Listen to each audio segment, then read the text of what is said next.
சென்னை மாநகராட்சி ஆணையர் ராதாகிருஷ்ணன் கூட்டுறவு மற்றும் உணவுத்துறை செயலாளராக பணியிட மாற்றம் செய்யப்பட்டுள்ளார்.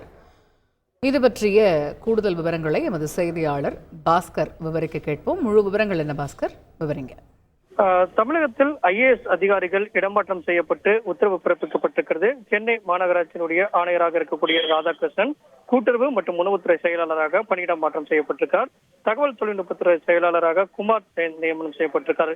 அதே போல வருவாய்த்துறை செயலாளராக அமுதா IAS நியமனம் செய்யப்பட்டிருக்கார். உள்துறை செயலாளராக தீரஜ் குமார் IAS அவர்கள் நியமனம் செய்யப்பட்டிருக்கார். உள்துறை செயலாளர் அமுதா அதிரடியாக மாற்றம் செய்யப்பட்டிருப்பதும் இதற்கான அறிவிப்பாக வெளியிடப்பட்டிருக்கிறது. IAS அதிகாரிகளுடைய முக்கிய மாற்றம் என்பது முக்கியத்துவம் வாய்ந்ததாகவே பார்க்கப்படுகிறது. இந்த வகையில் IAS அதிகாரிகளுடைய பல இடமாற்றம் செய்யப்பட்டு அதற்கான அதிகாரப்பூர்வமான அறிவிப்பு தற்போது வெளியிடப்பட்டுள்ளது. இதை வைத்து பார்க்கும்போது IAS அதிகாரிகளுடைய இடமாற்றத்தை பொறுத்து விரைவில் அமைச்சரவை மாற்றம் இருப்பதற்குண்டான வாய்ப்புகள் இருக்கிறது. அந்த வகையில சில அமைச்சர்கள் இலாக்காக்கள் மாற்றியமைக்கப்படுவதற்கான வாய்ப்புகள் இருக்கிறது. அது குறித்தான அறிவிப்பு என்பது முறையாக தமிழக முதலமைச்சர் மூலமாக வெளியிடப்படும். அந்த வகையில அதற்கான அறிகுறிகள் மட்டுமே தென்படுகிறது.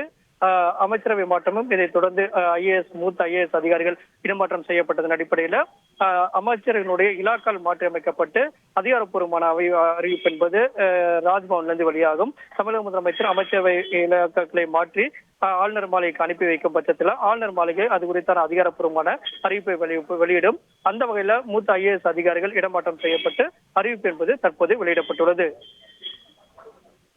தகவல்களுக்கு நன்றி பாஸ்கர். செய்திகளை உடனுக்குடன் தெரிந்து கொள்ள உடனே சப்ஸ்கிரைப் பண்ணுங்க.